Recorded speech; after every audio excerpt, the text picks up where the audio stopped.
Halo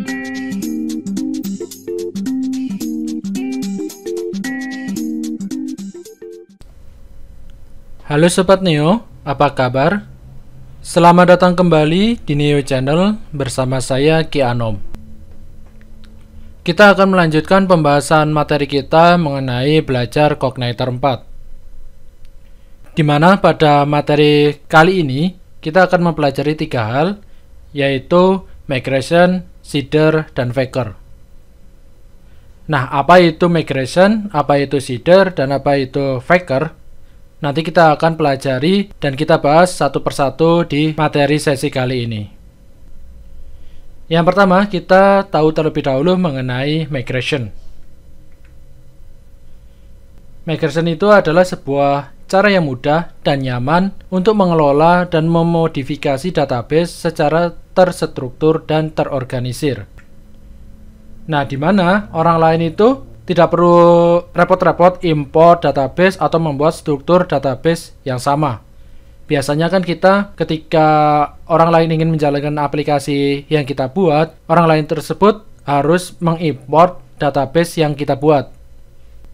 Nah, dengan adanya migration, kita bisa membuat database itu menjadi lebih mudah. Jadi, orang lain itu tidak perlu mengimport database, cukup nanti menjalankan fungsi migration-nya saja, maka database itu akan langsung tergenerate secara otomatis.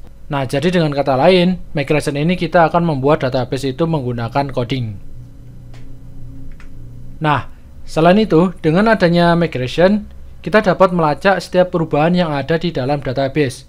Baik itu nanti ada penambahan tabel baru, ataupun perubahan tabel baru. Nah, kita dapat melacak setiap perubahan yang ada di dalam database. Nah, untuk referensi dari migration ini, kita dapat lihat di dokumentasi Cognitor 4. Nah, ini tabel yang akan kita gunakan, yaitu tabel customer. Nanti kita akan membuat tabel customer ini menggunakan migration, di mana nanti untuk fieldnya ada customer ID, name, nomor customer, gender, address, email, phone, created ad, dan updated ad. Nah, di materi-materi sebelumnya, ketika kita ingin membuat sebuah tabel di dalam database, kita akan membuatnya secara manual ya. Kita ke localhost phpMyAdmin, lalu kita create new table di sana. Nah, kita akan membuat tabel menggunakan migration yang ada di dalam Cognitor 4. Nah, sekarang saya minta teman-teman buka project toko buku teman-teman ke dalam VS Code. Nah, ini adalah aplikasi toko buku kita. Nah, jika teman-teman lihat di dalam app ini ada folder yang namanya database ini ya. Nah, di dalam database itu nanti ada migration dan juga ada seed. Nah, nanti ketika kita melakukan migration, nanti kita akan membuat sebuah file baru di dalam folder migration ini. Nah, nanti caranya bagaimana? Kita lihat saja di dokumentasi dari Cognitor 4-nya. Kita ke dokumentasi Cognitor 4, kita learn more, lalu di sini kita pilih yang managing database, lalu di sini ada database migration. Nah, kita scroll ke bawah. Nah, ini nanti script untuk file migration kita. Ini adalah contoh scriptnya. Nah, nanti isi dari script file migration kita kurang lebih akan seperti ini. Nanti kita sesuaikan dengan field yang kita butuhkan. Nah, untuk membuat migration, kita scroll ke bawah.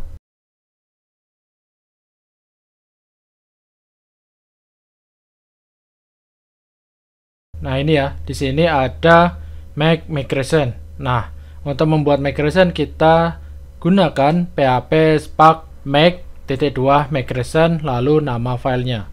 Nah, kita coba saja. Kita kembali ke VS Code-nya. Sekarang kita buka terminalnya.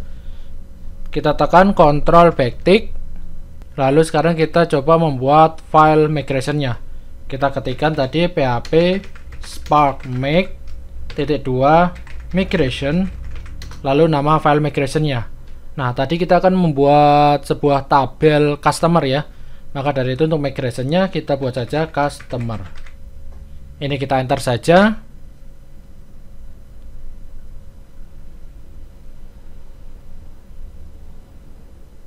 Nah, jika di sini ada keterangan file created, berarti file migration-nya sudah berhasil dibuat. Nah, untuk nama file migration-nya adalah tanggalnya, kemudian customer.php.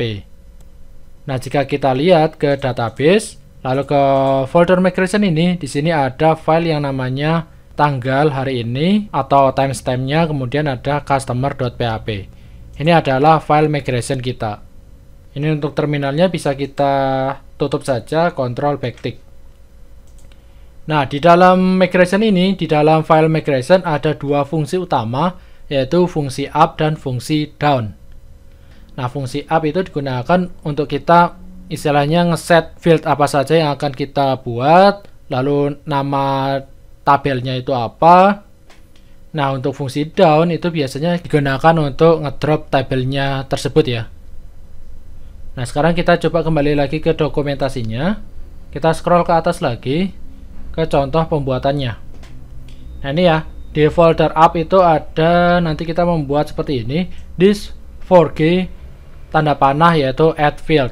Berarti kita akan mengeset field apa saja yang nanti akan kita buat. Lalu di sini kita set juga dia primary key-nya apa. Lalu di sini juga ada kita akan membuatnya itu ke dalam tabel apa. Nah, untuk fungsi down-nya ini kita gunakan drop table, yaitu untuk menghapus atau ngedrop tabelnya. Nah, ini untuk fungsi up dan down-nya bisa kita copy saja. Ctrl C, lalu kita kembali ke file migration customer kita. Kita kembali ke VS Code. Nah, kita gantikan fungsi up dan down-nya ini. Ini kita paste saja, Ctrl V. Nah, lalu untuk field-nya ini kita sesuaikan ya. Untuk file ini kita sesuaikan sesuai dengan kebutuhan kita. Nah, tadi untuk tabel customer-nya di sini ada customer ID dengan tipe datanya integer, lalu ada name, lalu ada nomor customer. Nah, sekarang kita buat field-nya itu sesuai dengan tabel customer ini. Nah, di sini untuk field-nya block ID, di sini adalah primary key ya. Untuk primary key-nya tadi adalah customer ID. Nah, ini untuk tipe datanya integer, untuk constraint itu berarti panjangnya. Nah, di sini untuk panjangnya 11. Lalu di sini ada unsigned dan auto increment. Unsigned true ini artinya bahwa inputannya itu hanya boleh bernilai positif ya. Jika unsigned-nya itu false, berarti untuk inputannya boleh negatif maupun boleh koma-koma ya.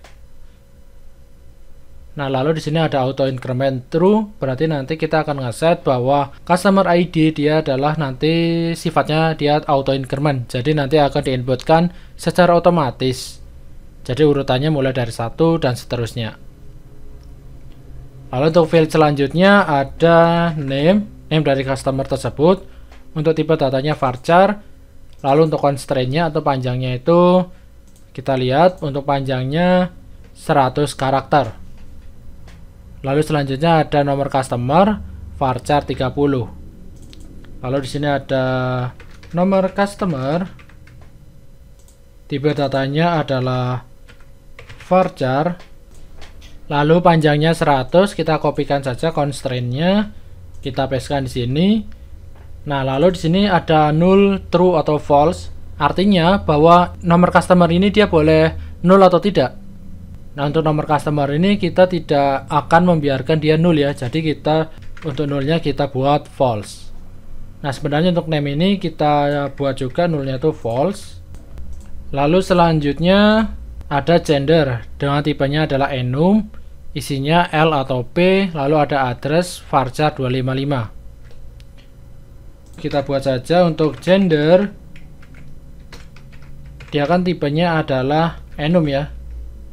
Kita buat type, lalu di sini kita tambahkan enum. Lalu di dalam enum ini kita harus ngeset isi dari enumnya itu apa. Kita harus ngeset pilihannya itu ada apa saja. Yang pertama untuk pilihannya ada L, lalu yang kedua ada P. Oh, ini kita gunakan kutip 2 saja. Ini untuk gender. Lalu selanjutnya ada address varchar 255. Kita kopikan saja di sini. Kita pastekan di bawahnya.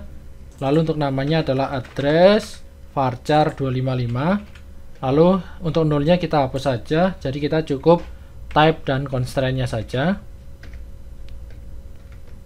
Lalu ada lagi email dan phone.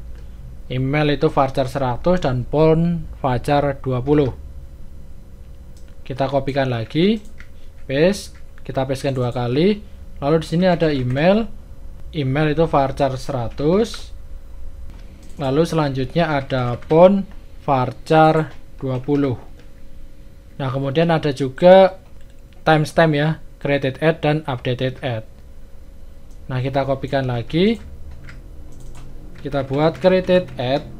Tipenya adalah datetime. Constraint-nya mungkin kita hapus saja.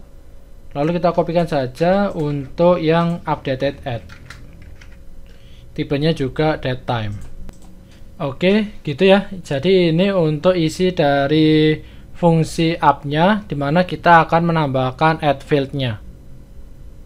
Nah, untuk field-nya itu ada customer ID, ada name, nomor customer, gender, address, email, phone, created at, dan updated at. Oh, ini untuk nullnya. Ini dia harus true ya. Berarti kita tidak mengizinkan bahwa name itu isinya harus null. Jadi dengan kata lain, untuk name itu dia harus ada isinya. Maka dari itu untuk nullnya kita buat true. Nah, untuk tanggalnya mungkin bisa kita tambahkan juga null. Nah, nullnya kita buat true. Ini bisa kita copy, kita pastekan di updated at. Ini kita simpan. Lalu di sini selanjutnya ada force add key. Nah, di sini kita set primary key-nya itu apa? Nah, untuk primary key-nya adalah customer ID. Lalu untuk nama tabelnya adalah tabel customer. Ini untuk fungsi up-nya. Lalu untuk fungsi down-nya di sini sudah ada default-nya yaitu drop table. Nah, tabel yang akan kita drop itu tabel apa? Tabel customer. Nah, biasanya fungsi down ini nanti akan kita gunakan untuk ngedrop table ini ya. Dimana untuk fungsi down akan dijalankan ketika kita melakukan refresh terhadap migration-nya. Mungkin ada perubahan atribut atau perubahan field maupun perubahan tipe datanya. Ketika kita melakukan migration ulang, maka tabel customer-nya akan di drop terlebih dahulu, baru dibuatkan tabel customer yang baru. Nah, sekarang kita coba jalankan file migration-nya ini. Ini kita simpan dulu, lalu sekarang kita coba kembali ke dokumentasinya. Kita coba cek bagaimana cara untuk menjalankan file migration ini. Kita scroll ke bawah. Nah, ini ya. Untuk menjalankannya kita gunakan PHP Spark Migrate. Dimana untuk PHP Spark Migrate ini ada atribut lainnya yaitu -g, -n, dan -all. Nah, dimana untuk -g digunakan untuk memilih database group, -n digunakan untuk memilih namespace-nya, lalu -all nanti dia akan melakukan migration ke semua namespace, dimana untuk migration-nya adalah yang terakhir. Oke, sekarang kita coba jalankan PHP Spark Migrate ini ya. Kita kembali ke VS Code, kita buka lagi terminalnya, Ctrl backtick, kita jalankan PHP Spark Migrate. Nah, sebelum kita enter, kita coba cek ke PHP MyAdmin kita. Kita buka PHP MyAdmin.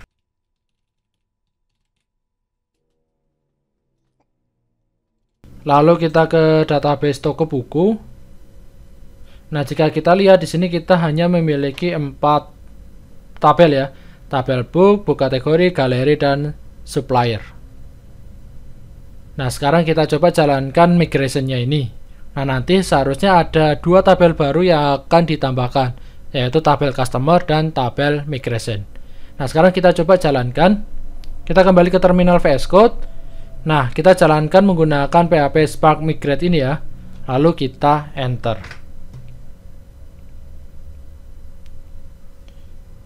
Oke. Nah, di sini ada error. Kita lihat errornya apa. kita diminta untuk mengecek manual koresponden terhadap server version ini ya.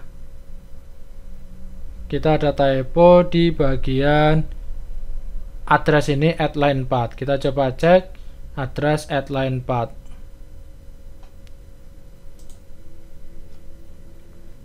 Oke, mungkin untuk gendernya ini kita gunakan titik 1 saja. Lalu yang titik 2 adalah yang ada di dalam enumnya ini. Kita simpan.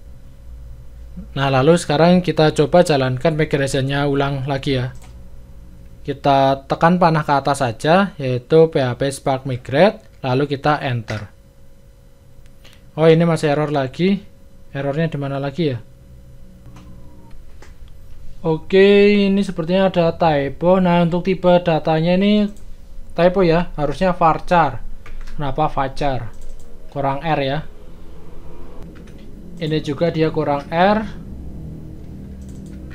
Ini kurang R juga. Kita revisi terlebih dahulu. Sudah ya untuk varchar. Kita simpan lagi untuk file migration customer-nya. Lalu untuk terminalnya kita ketikkan saja clear untuk menghapus layarnya. Lalu kita panah ke atas. Lalu kita jalankan lagi PHP Spark Migrate ini. Kita enter.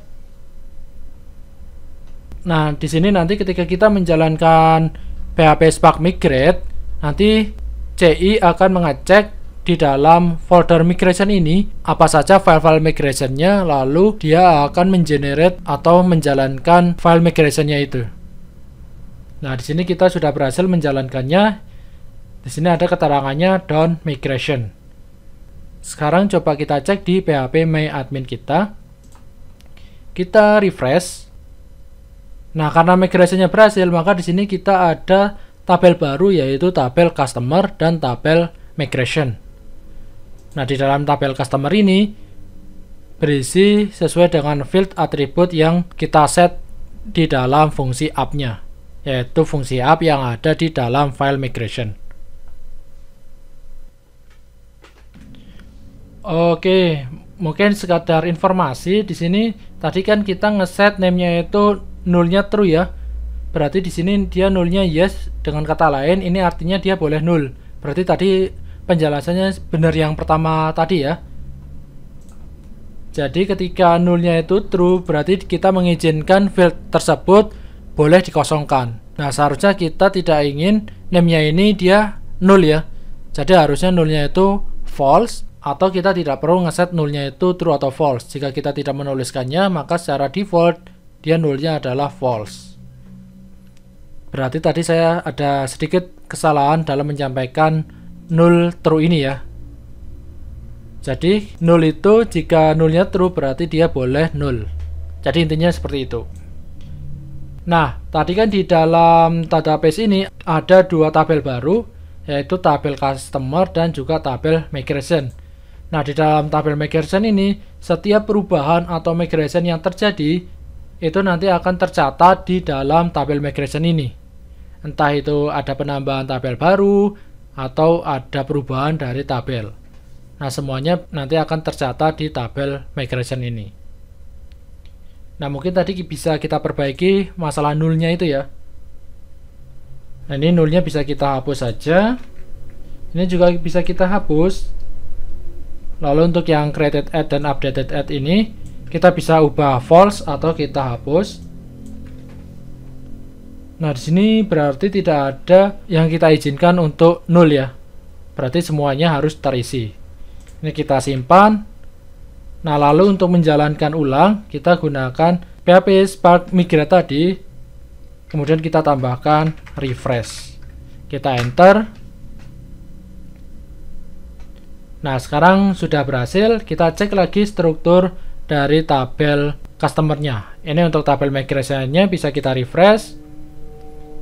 Maka di sini ada update-nya. Tadi ID-nya 1, sekarang sudah terupdate ya. Lalu kita cek tabel customer. Kita cek structure-nya. Nah, di sini tadi untuk name-nya dia null-nya yes ya. Sekarang semuanya no. Berarti dia tidak boleh null. Oke, seperti itu. Ini untuk membuat migration ya. Nah, setelah kita tadi membahas tentang migration, sekarang kita akan membahas mengenai shader. Nah, ini tidak kalah penting dari migration tadi ya. Nah, kita cek dulu shader itu apa. Sebenarnya shader itu adalah sebuah cara sederhana untuk menambahkan data ke dalam database. Jadi biasanya shader ini digunakan khusus saat kita melakukan development aplikasi, di mana kita nanti akan menyediakan sebuah data awal atau data dummy. Jadi intinya shader itu digunakan untuk membuat data dummy. Jadi kita tidak perlu repot-repot input datanya itu manual di dalam database. Nah, kita cukup saja menjalankan file shader kita, lalu di dalam file shader itu ada data yang akan kita gunakan sebagai data dummy. Maka datanya itu akan disimpan ke dalam database. Nah, untuk kasus ini, nanti datanya akan tersimpan di dalam tabel customer. Mungkin untuk lebih jelasnya, kita langsung saja coba mengenai fungsi dari shader ini. Nah, untuk referensinya, seperti biasa, kita mengambil dari dokumentasi dari Cogniter 4. Kita kembali ke dokumentasi Cogniter. Nah, di sini kita pilih yang database setting. Nah, ini adalah script dari file setting atau file seed atau di file seeder gitu ya. Nah, sayangnya di dalam Cogniter itu tidak ada script atau sintaks terminal untuk membuat file seeder ya. Jadi kita membuatnya secara manual di dalam folder seed. Nah, sekarang kita kembali ke VS Code-nya. Ini untuk file migration-nya bisa kita close. Nah, di dalam database ini kan ada dua file, yaitu migration dan seeds ini ya. Nah, kita buat filenya itu di dalam folder seeds ini. Kita bisa klik kanan, lalu kita pilih new file, lalu kita beri nama filenya itu, kita gunakan customer seeder.php seperti ini. Kita enter. Lalu untuk isinya kita kopikan saja dari dokumentasi di Cogniter 4.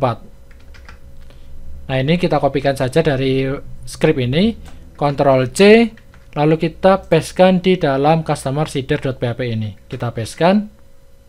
Ini untuk terminal bisa kita close saja, Ctrl backtick. Nah, di sini kita akan ngeset data apa saja yang akan kita inputkan ke dalam tabel customer ya.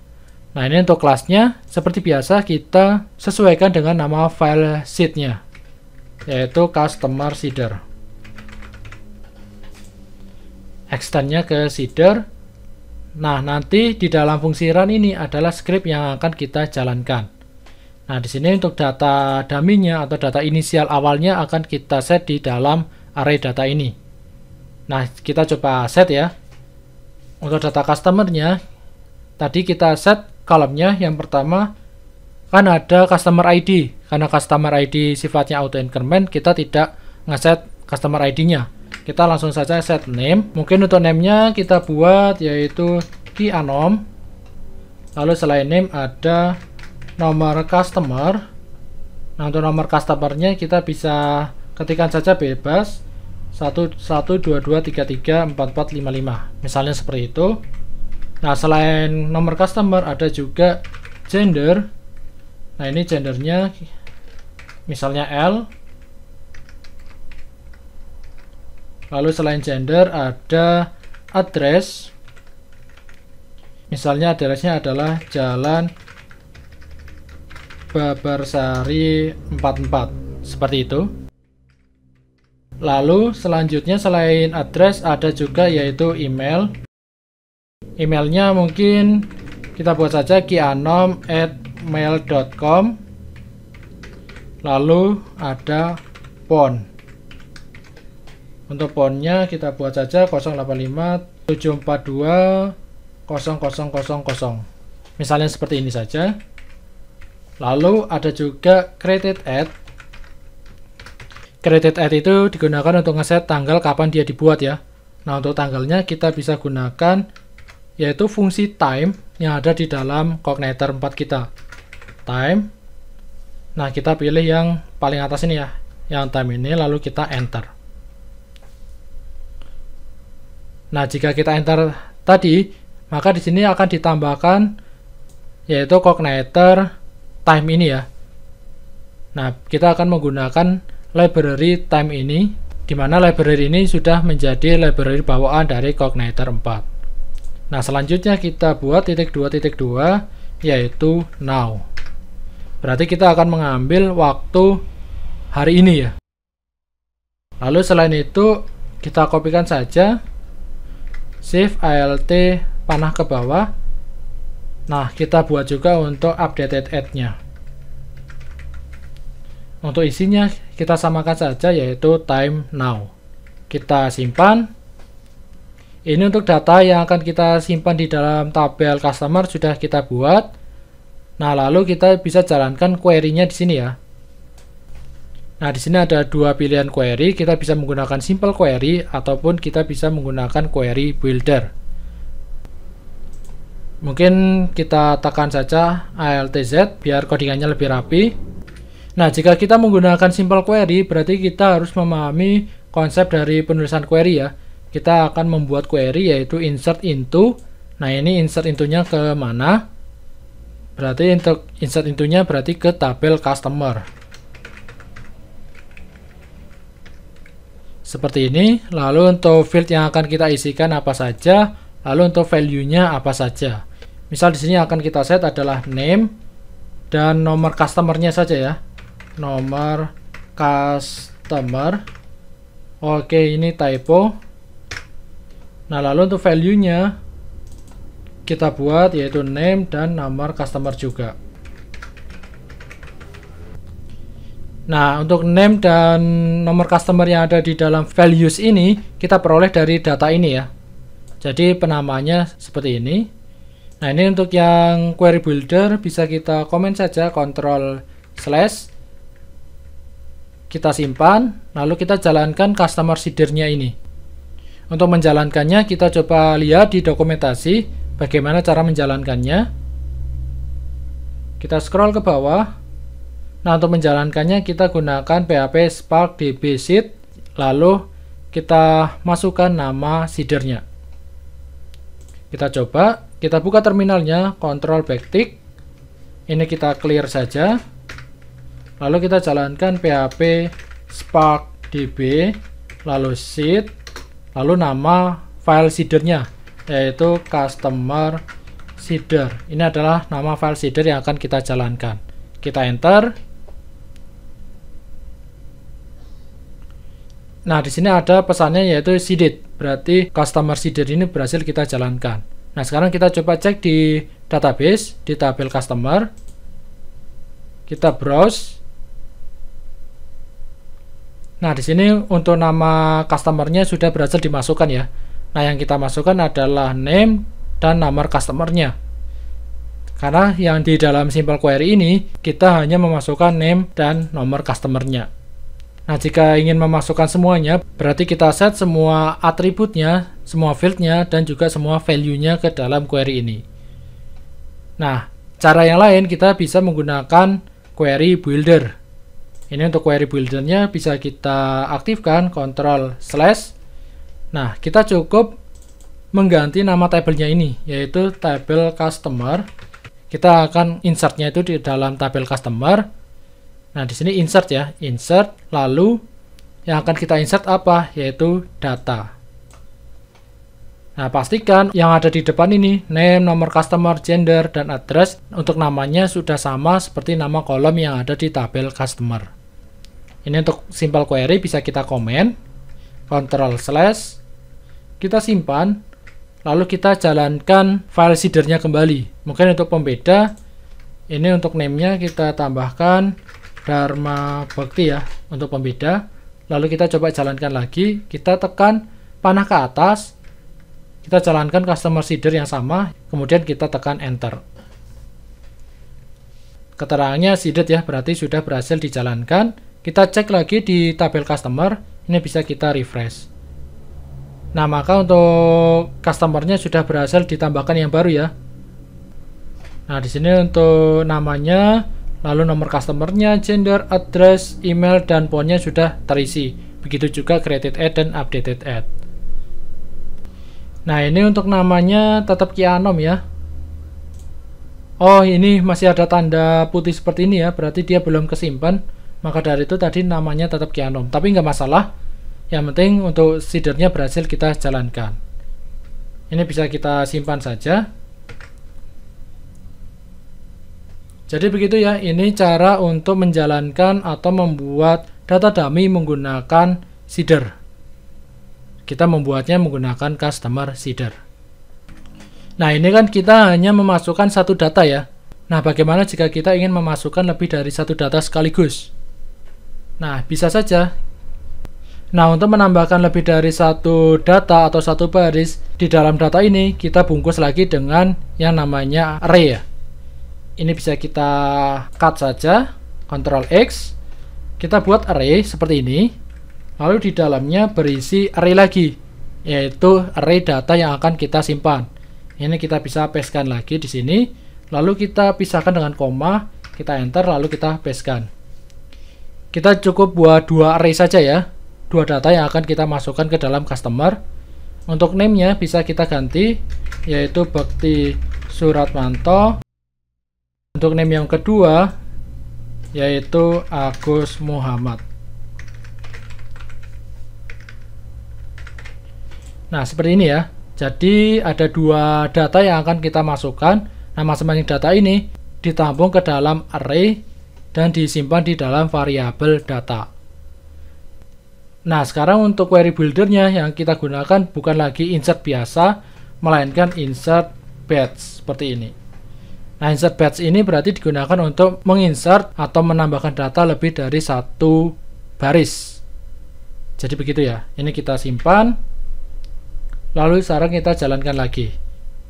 Ini terminalnya kita clear saja. Lalu kita panah ke atas, tekan panah ke atas. Kita jalankan customer seeder yang sama menggunakan PHP Spark. Kita enter. Notifikasinya seeded ya, berarti sudah berhasil. Kita cek di PHP MyAdmin ke tabel customer, kita refresh. Nah, maka dua datanya ini sudah berhasil ditambahkan. Itu untuk lebih dari satu data ya. Nah, datanya ini kita bungkus menggunakan array. Nah, jika ada 3 data, kita bisa tambahkan array yang baru di bawahnya sini ya. Ini bisa kita kopikan, lalu kita tambahkan di sini. Jika ada 4 bagaimana? Ya kita kopikan lagi. Jika ada 5 ya kita kopikan lagi sebanyak 5 data. Nah, bagaimana jika datanya itu ada banyak? Misalnya ada 10, 50, atau bahkan 100 gitu ya. Nah, akan sangat repot jika kita nginsertnya atau ngesetnya itu satu persatu. Nah, maka dari itu nanti kita akan menggunakan library yang namanya Faker. Nah, ini kita akan membahas menggunakan library yang namanya Faker, di mana Faker ini merupakan library pihak ketiga yang digunakan untuk mengenerate data dummy. Nah, untuk referensinya kita bisa lihat di fakerphp.github.io. Nah, sekarang kita coba saja. Kita bisa buka dokumentasinya ya di fakerphp.github.io. Nah, ini untuk dokumentasi dari Fakernya. Di sini sudah ada lengkap sekali ya. Nah, ini untuk requirement-nya bisa dijalankan di PHP minimal 7.1. Nah, untuk menginstalnya kita menggunakan composer, yaitu composer require faker php/faker. Nah, di dalam Faker ini kita bisa generate sebuah nama ya. Misalnya tadi kita kan kasusnya adalah nama customer. Nah, di dalam Faker ini dia sudah disediakan beberapa nama data dummy. Misalnya di dalam sini ya, di available formatter. Nah, di available formatter ini ada format persen yaitu untuk nama, lalu alamat, phone number juga ada, lalu company, text. Misal kita ingin mengenerate teks bebas. Jadi semuanya ada di sini ya. Kita bisa menggunakan Faker ini untuk membuat data dummy. Nah, sekarang kita coba terapkan Faker ini ke dalam project toko buku kita. Untuk seedernya bisa kita simpan saja. Nah, sebelumnya Faker ini kan dia adalah library pihak ketiga. Tapi menurut informasi yang terbaru bahwa Faker ini dia sudah support untuk Cognitor 4. Maka dari itu kita coba cek di vendor, apakah di dalam vendor itu sudah ada library Faker-nya. Kita buka ke folder vendor ini ya. Kita cek di sini. Oh, di sini belum ada library Faker ya. Nah, kita coba jalankan Composer update untuk ngecek apakah Faker itu sudah disupport oleh Cognitor 4 atau belum. Ini bisa kita clear saja. Lalu kita coba jalankan Composer update. Kita enter. Nah, dengan Composer update ini nanti Composer itu akan mendownload dependensi yang kira-kira itu terbaru. Nah, kemudian akan diterapkan ke dalam project kita. Nah, jika teman-teman lihat di sini sudah ada muncul Faker PHP ini. Berarti untuk Faker PHP ini sudah disupport oleh Cognitor 4. Kita tunggu proses update-nya sampai selesai. Nah, sudah selesai ya. Jika sudah kembali seperti ini berarti proses update komposernya sudah selesai. Nah, karena di dalam vendor ini sudah ada library Faker PHP, berarti kita tidak perlu lagi menginstal Faker-nya menggunakan Composer ya. Nah, sekarang kita akan coba menerapkan Faker ini ke dalam toko buku kita ya. Untuk terminalnya bisa kita close saja, Ctrl backtick. Lalu kita kembali ke dokumentasi dari Faker-nya. Nah, untuk menjalankannya kita gunakan yaitu Faker Factory Create ini ya. Nah, ini bisa kita kopikan saja. Nah, kita coba melakukan testing terlebih dahulu ya. Nah, untuk tesnya kita gunakan saja untuk controller home-nya saja. Kita ke controller home. Nah, kita coba jalankan di sini ya, di fungsi index ini. Kita pastekan di sini. Nah, ini di sini ada error. Nah, di sini kita tinggal menambahkan yaitu backslash di depan Faker-nya ini. Nah, Faker-nya ini sudah bisa kita gunakan. Nah, kita coba print out untuk Faker-nya ini. Kita gunakan dd. Lalu kita masukkan $Faker seperti ini. Kita simpan. Lalu sekarang kita coba jalankan aplikasi kita. Kita tekan controller backtick untuk membuka terminalnya. Kita clear saja. Lalu kita jalankan php part serve. Kita buka project kita ke dalam browser. Nah, ini untuk controller home ya. Ini adalah printout dari Faker-nya. Nah, bagaimana jika kita ingin mengakses misalnya sebuah nama ya di dalam Faker-nya. Nah, jika kita lihat di dalam Faker ini kan ada persen ya. Nah, untuk persen itu kita bisa memanggil menggunakan title, atau kita bisa menggunakan title male, title female, suffix, maupun name. Nah, sekarang kita coba name-nya ini ya. Nah, di dalam Faker ini kita tanda panah yaitu name untuk mengakses name yang ada di dalam persen Faker-nya ini. Kita simpan, lalu sekarang kita coba refresh browsernya lagi. Ini kita refresh. Nah, maka dia sudah berhasil mengakses nama dari sebuah persen ya. Jika kita refresh lagi, maka namanya ini akan di-generate lagi. Kita refresh lagi, maka namanya ini juga akan di-generate lagi. Nah, selain nama, kita juga bisa menggunakan misalnya first name maupun last name. Misalnya first name, kita simpan, lalu kita coba refresh lagi. Nah, ini untuk first name-nya. Jika kita refresh lagi, dia akan di-generate lagi. Nah, mungkin yang lainnya, mungkin untuk alamat, misalnya kita ingin mendapatkan sebuah kota ya, kita gunakan city. Ini kita ganti saja city. Kita simpan, lalu kita refresh lagi. Nah, maka untuk nama kotanya di-generate lagi. Kita refresh, maka nama kotanya di-generate lagi. Nah, ini keren banget ya.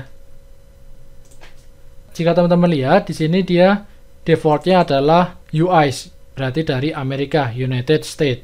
Nah, bagaimana jika kita ingin menggunakan data orang Indonesia? Nah, untuk menggunakan orang Indonesia, berarti di dalam create-nya ini kita tinggal tambahkan yaitu ID, kemudian ID. Ini kode untuk Indonesia. Kita simpan, Mungkin kita pakai name saja ya. Kita akan ngecek untuk daftar nama orang Indonesia. Kita simpan. Lalu kita refresh lagi. Nah, ini ya untuk nama orang Indonesia yaitu Maya Padmasari. Lalu kita refresh lagi, ada Tugiman. Nah, ini benar-benar keren banget ya. Nah, sekarang kita sudah cukup untuk ngecek atau ngetes fakernya ini. Nah, sekarang kita akan menerapkan fakernya ini ke dalam file seedernya. Dimana untuk file seedernya itu digunakan untuk membuat data dummy. Nah, faker ini membantu untuk mengenerate data dummy dalam jumlah yang banyak ya. Nah, ini bisa kita kopikan saja. Kemudian kita hapus saja ini ya. Kita hapus. Lalu kita kembali ke customer seedernya. Nah, ini untuk datanya bisa kita komen saja. Ctrl/. Nah, lalu di atas ini kita buat yaitu kita panggil library fakernya ini, dimana kita nanti akan mengenerate orang Indonesia. Nah, kita akan membuat data dummy sebanyak 100 misalnya ya. Kita gunakan for, dimana untuk for-nya kita gunakan $i, i-nya itu dimulai dari 0.2, dimana i-nya itu kurang dari 100, lalu i++, seperti ini. Nah, kemudian di dalam for-nya ini kita buat yaitu data. Kita buat array data ini ya. Lalu di dalamnya kita buat ini. Ini kita kopikan saja, lalu kita pastekan di sini. Jangan lupa untuk komennya kita aktifkan, Ctrl/. Nah, jadi seperti ini ya. Nah, untuk name-nya kita peroleh dari faker. Kita gunakan faker panah name. Lalu untuk nomor customer-nya mungkin bisa kita generate dari NIK. Nah, untuk gendernya di dalam faker ini dia tidak ada gender ya. Maka dari itu untuk gendernya kan dia hanya L dan P. Nah, untuk gendernya ini kita coba generate dari title-nya ini. Kita buat faker, kita get yaitu title. Jika title-nya itu sama dengan ms atau title-nya itu sama dengan miss, berarti dia adalah gendernya P. Jika tidak, berarti dia gendernya L. Semoga paham ini ya. Jadi dia akan mengecek title-nya itu apakah dia MS ataupun Miss. Nah, jika MS maupun Miss berarti untuk gendernya dia adalah P, yaitu perempuan. Nah, jika tidak berarti dia L. Kemudian untuk alamat kita bisa peroleh dari faker lagi, yaitu kita gunakan address. Untuk email kita gunakan faker juga. Kita gunakan email. Untuk phone di faker juga ada, yaitu kita gunakan phone number. Nah, untuk tanggal kita cek lagi di fakernya. Di sini ada formatter. Nah, di sini ada lebih lengkap lagi ya, ada date and time, ada internet, ada user agent. Nah, kita coba cek yang date and time. Kita coba generate time-nya dari faker ini ya. Kita bisa gunakan yang namanya Unix time.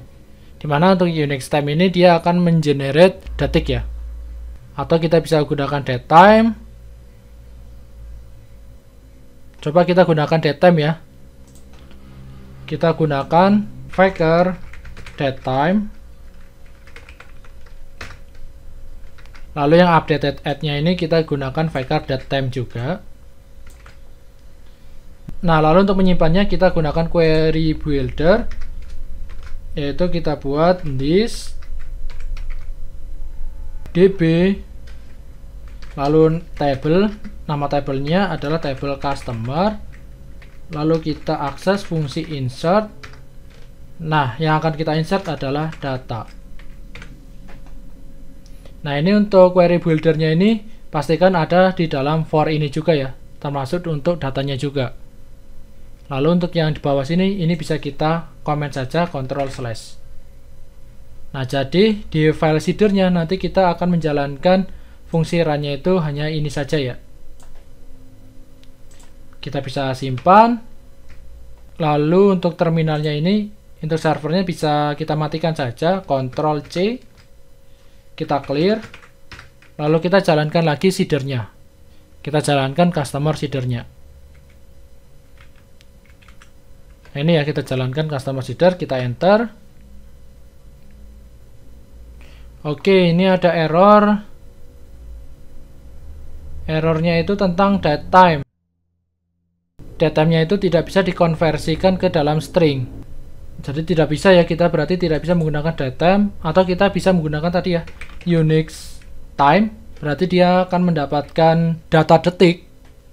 Lalu untuk data detiknya ini kita convert menggunakan library time.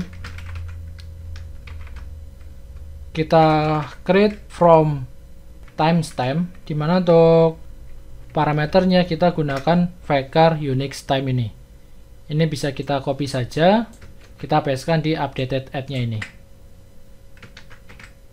Jadi seperti ini ya. Jadi var ini dia akan mendapatkan data detik, istilahnya mengenerate detik. Lalu untuk detiknya itu kita konversikan menggunakan fungsi create from timestamp yang dimiliki oleh library time. Kita coba jalankan lagi. Ini untuk terminalnya kita clear saja. Kita tekan panah ke atas. Lalu kita jalankan customer seeder ini. Nah, di sini pesannya seeded ya, berarti sudah berhasil dijalankan seharusnya. Kita coba cek phpMyAdmin kita. Kita coba refresh. Tadinya ada 4, sekarang jika kita lihat datanya udah ada banyak ya. Nah, ini sudah berhasil di generate. Nah, totalnya di sini totalnya ada 104. Berarti 100 data customer sudah berhasil kita generate. Nah, untuk generate-nya tadi kita menggunakan library Faker. Jadi mempermudah kita untuk membuat data dummy dalam jumlah yang banyak. Oke, mungkin begitu teman-teman.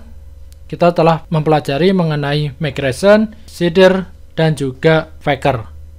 Semoga materi kali ini dapat bermanfaat. Kita jumpa lagi di materi selanjutnya. Saya Ki Anom undur diri dan salam coding.